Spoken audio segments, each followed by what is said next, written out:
You hear it all the time, this idea of the starving artist or the struggling artist, but it doesn't have to be that way.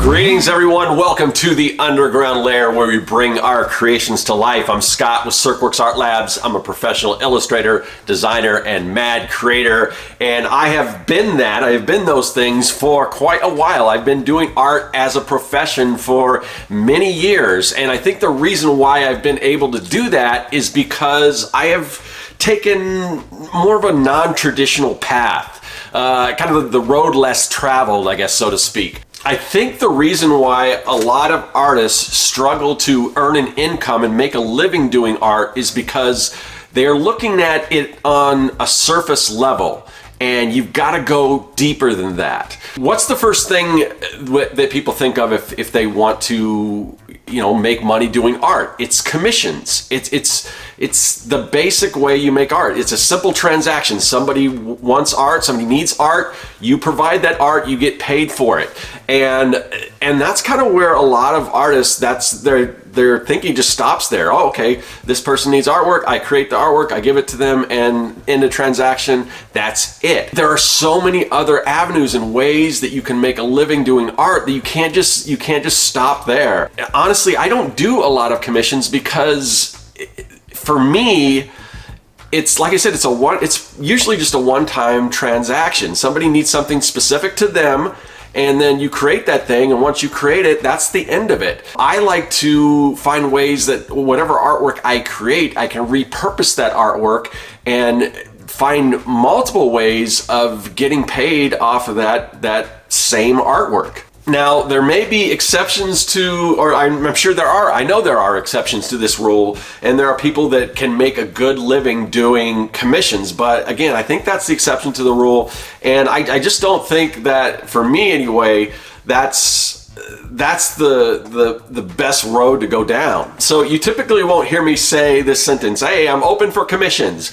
The only time really I do commissions right now is if I'm doing like a store signing at a comic book store or something like that. It creates conversation and it allows me to interact with the public and stuff. But one thing that I never do is I don't, whatever commissions I'm doing are just that day when I'm there at that event. I don't take things home. Like if somebody comes in late and it's like, I don't have time to do it, and they ask, oh, well, can you take it? And I just don't do that because to me, it's not worth it for those one-off pieces of art. I like to build products. I like to create things that, create an artwork that I can, make video content out of it, or, produce it, sell it on my store as prints, and even prints are kind of limited because it's what everyone else does, and you got to think what people aren't doing, and that's where that's the road you got to go down. You have to broaden your scope, and you have to think of things that other people aren't necessarily doing. The whole idea, this whole starving, struggling artist idea, you hear that, I've been up against that with other people. My parents were pretty supportive, but they're still kind of, you could tell they're kind of worried. Oh, he's gonna go into art, and it's gonna be hard for him, and he's gonna struggle, and there is that attitude, and a lot of what's going on kind of reflects that. There are plenty of starving artists and everything, but like I said, it doesn't have to be that way. Everywhere you look is artwork. You go outside, you look in a store, you look on in the street, architecture, everything needs to be designed. Every product has some kind of label or some kind of design aesthetic to it, and there are artists that create that. So when people think, oh, there's not enough, there's so many artists and there's not enough jobs for them, that's crazy. But people are just limited to what art can be, and artists are limited to what, all the myriad of different ways that they can take their artwork and put it on some sort of product or something that people are interested in. If we want to be successful artists, we get to broaden our mindset and think of things and look at places that other people haven't even tapped into yet. And I can't tell you exactly what those places are. we are creatives, so by our very nature, we need to be creative and we need to come up with those ideas. But you need to be observant. You need to look around and think, hey, wow, well, look at that thing. My artwork would be perfect on that. And that's something that people want. And it's not, there's a market that's not being served there. Case in point. So I am primarily, most of what I do a lot of comic book centric stuff. If you watch this channel, then you'll know that. I'm a big fan of comics and everything, but I've never worked for Marvel, DC.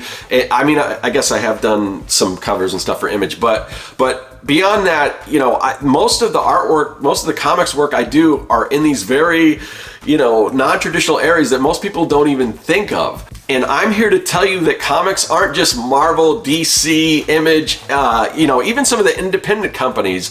But that's what people like, oh, I want to be a comic artist. I'm going to send my stuff to Marvel. I'm going to send my stuff to, or whatever publisher. Send it out to whatever publishers are out there. But those publishers aren't the be all and end all of how you can make comics and make a decent living from comics. You can make more money doing some of these other areas than you can at a Marvel or DC, and I'm living proof of that. Right now, I'm doing, you know, projects for governments and companies and things like that, because when you look at what comics can do, it tells a story.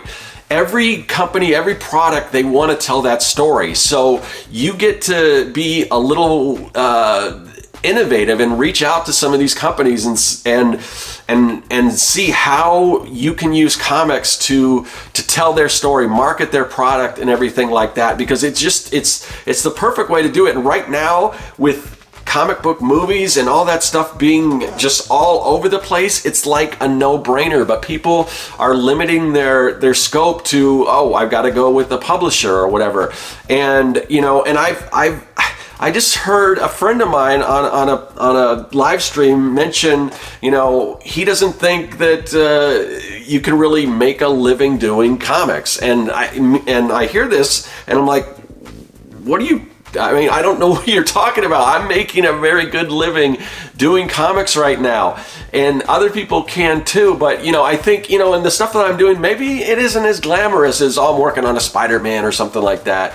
And if that's your goal, then go for it. But every other person has got a similar goal that they're going through. And I would rather use my ability to create comics, to come up with stories and ideas and communicate,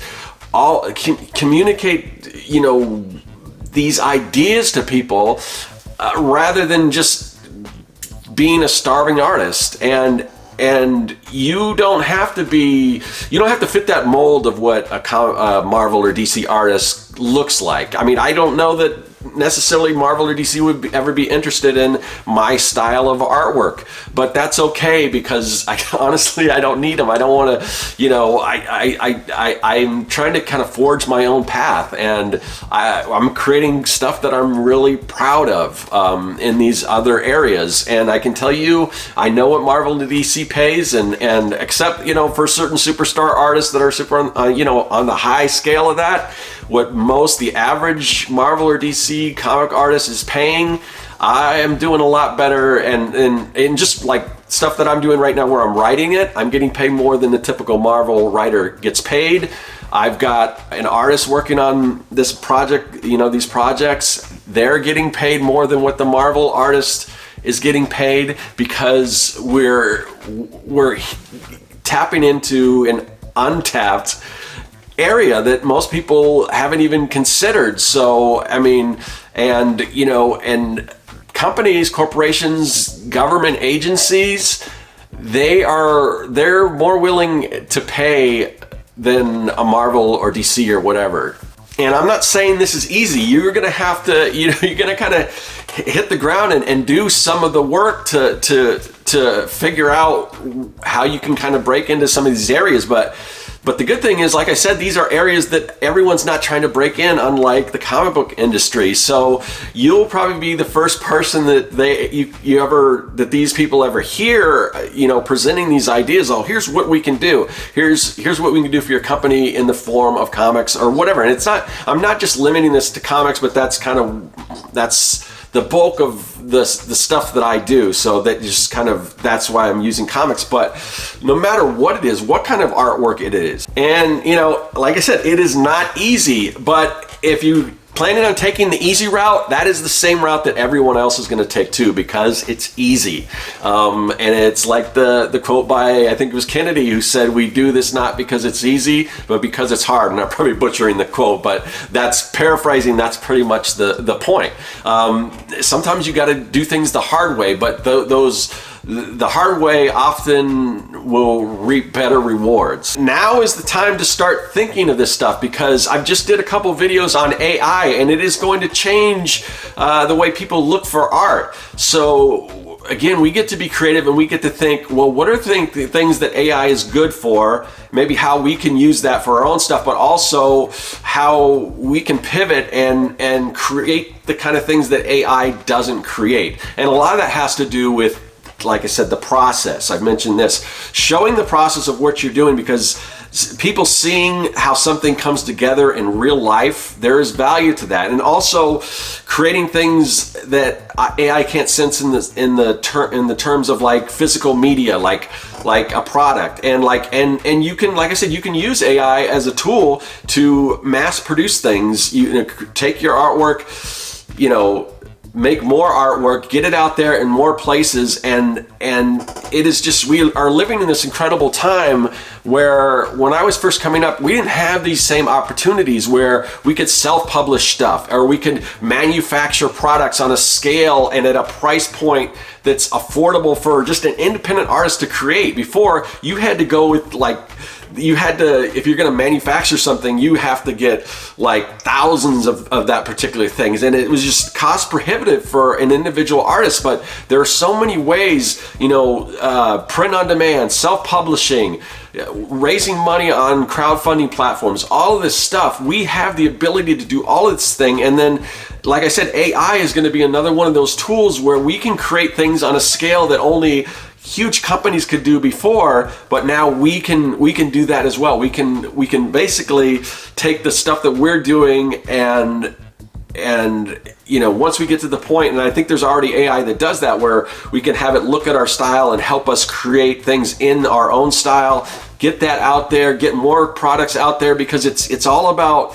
you know, for me, it's all about creating multiple streams of income. That idea of, you got that table. If you got a table with 3 legs, you pull one of those legs out, the thing's going to fall crashing down.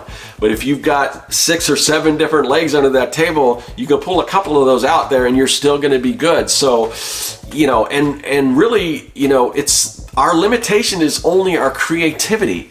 And as creatives, we get, like I said, we get to be creative. So we need to start thinking outside the box. We need to think of the bigger picture. We need to look at areas that everyone else isn't looking into. And that's kind of on you. I mean, I'm kind of forging my own path, figuring these things out. And like I said, it's not easy, but the easy route is the route everyone else is going. You don't want to take that route. So, you know, like I said, we get to be creative, start being creative, start thinking of all the ways you can use your artwork in a non-traditional sense. And I think opportunities are gonna open up for you. I've seen that throughout my career. But if you're just gonna do what everyone else is doing, you've got a lot of competition. So I just, you know, I want every artist to succeed. So I want to sort of plant that seed in your brain, start thinking about this stuff, and that's how you're gonna truly prosper as an artist. Anyway, I hope that helps. I hope that inspires you, and I hope the wheels in your head start turning of all the ways that you can use your artwork and create things to put your artwork on, and all of this stuff. And I really hope you know, I wish you the most success, and I hope you just have an amazing art career. But you know, it's gonna, while I say it's hard in some areas, it's a lot easier because not everyone else is doing it. So think about that. You know, let that sink in, and hopefully you put that into practice. But that's all I got to say today. I will talk to you guys later. That is all. Hey, thanks for watching. If you like what you saw and you want to see more, hit that subscribe button. Also, you can follow me at Serkworks on social media, and now you can support the work that I do on Patreon. Do you like making comics? Then go to Serkworks.com and pick up the Comic Maker Starter Kit. It's packed full of fonts, brushes, templates, and more. And best of all, it's totally free.